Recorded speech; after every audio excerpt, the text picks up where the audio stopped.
The revolving glass doors of Blackwood Financial Tower spun endlessly, swallowing people dressed in power and confidence. Yet when Amelia Carter finally stepped inside, time itself seemed to hesitate. The marble beneath her feet was polished to a mirror shine, reflecting chandeliers that looked like frozen waterfalls of gold. And in that reflection she saw herself, thin coat frayed at the sleeves, shoes dulled by years of walking miles instead of riding cars, eyes heavy but determined.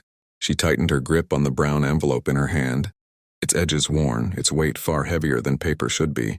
3 days ago she had found it on the last bus home, shoved beneath a cracked seat, no return address, only a name printed in sharp black ink, Victor Langston. Even she knew that name. Everyone did.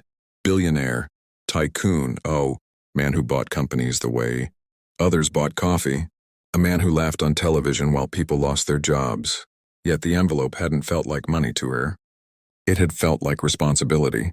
And Amelia Carter had lived her entire life, carrying responsibilities she never asked for. She stood for a moment, watching executives glide past her like she was invisible. No one noticed the way her fingers trembled, not from fear but from exhaustion. She worked 2 jobs, cleaned offices at night, served coffee in the morning. Her mother waited at home with failing lungs and unpaid hospital bills. Returning this envelope meant losing a chance, maybe, the only chance to escape poverty. But Amelia hadn't opened it.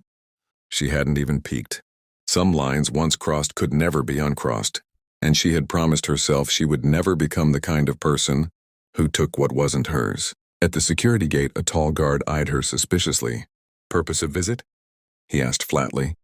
Amelia swallowed. "I need to see Mr. Victor Langston." The guard laughed once, short and sharp. "Everyone does." She raised the envelope slightly. "I'm just returning this." That earned her a look, curious now. He made a call. Minutes passed like hours. Finally, he waved her through with a warning glance. As if she were walking into a lion's den, she moved forward, each step echoing louder than it should, her heart pounding against her ribs. The receptionist barely glanced up when Amelia reached the desk. Perfect hair, perfect nails, perfect indifference. "Do you have an appointment?" Amelia shook her head. "No, ma'am. I'm just returning an envelope." The receptionist finally looked, then smirked. "Returning?" She repeated, as if the word itself was amusing. "Do you know where you are?" Amelia nodded slowly. "Yes." The woman sighed and leaned back. "Mr. Langston doesn't accept walk-ins. Especially not deliveries." Her eyes flicked to Amelia's clothes. Before Amelia could respond, laughter rolled across the lobby, deep, confident mocking. "That's a new one," a man's voice said. Amelia turned. Victor Langston stood a few feet away, flanked by men who looked just like him. Expensive suits, polished smiles, eyes that measured value in numbers. He was taller than she expected, his presence filling the room without effort. "Returning an envelope?" He repeated, amused. "Did you get lost on the way to the mailroom?" The executives chuckled. Amelia felt heat rush to her face, but she forced herself to stand straighter. "It was left on a bus," she said quietly. "Your name was on it." Victor stepped closer, curiosity mixed with amusement. "And you thought you'd play hero?" He laughed again. "Let me guess, you want a reward." Amelia shook her head. "I don't want anything. It isn't mine." That made the laughter louder. Victor took the envelope from her hand, weighing it lazily as if it were nothing. "Nothing comes here for free," he said. "Especially honesty." He tossed the envelope onto the glossy desk without opening it. "You expect me to believe you didn't look inside?"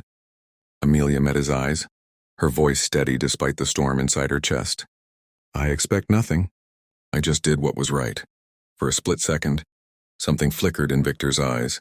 Surprise, maybe, but it vanished beneath arrogance. "Security," he called. "Escort her out." As the guards approached, Amelia spoke again, softer but firm. "You should open it." Victor paused. "Why?" She hesitated, then said the words that changed everything. "Because the real owner isn't you." The laughter died instantly. The lobby seemed to hold its breath. Victor frowned.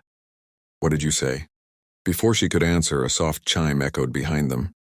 The elevator door slid open. An elderly man stepped out, his posture straight despite his age, his eyes sharp and observant. Power radiated from him, not loud, not flashy, but undeniable. The room froze. Victor's face drained of color. "Father?" he whispered. The old man's gaze moved slowly, landing on the envelope on the desk. "I see it finally returned," he said calmly. He turned to Amelia. "You're the one who brought it back?" Amelia nodded, her throat tight. "Yes, sir," the man smiled faintly. "Then you've already proven something my son never understood." Victor tried to speak, but the old man raised a hand. "That envelope contains the original ownership documents to Langston Industries," he said. Gasps rippled through the room. It was never meant for Victor. He looked at Amelia again.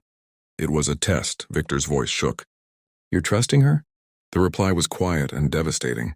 "I'm giving her a choice." The old man turned fully toward Amelia. "Would you like to hear what's inside?" Amelia's world tilted. Moments ago she was invisible. Now the fate of an empire rested on a decision she never asked for, and what she chooses next will change everything. Subscribe now so you don't miss Chapter 2, where the truth behind the envelope is revealed and a billionaire learns what honesty is truly worth.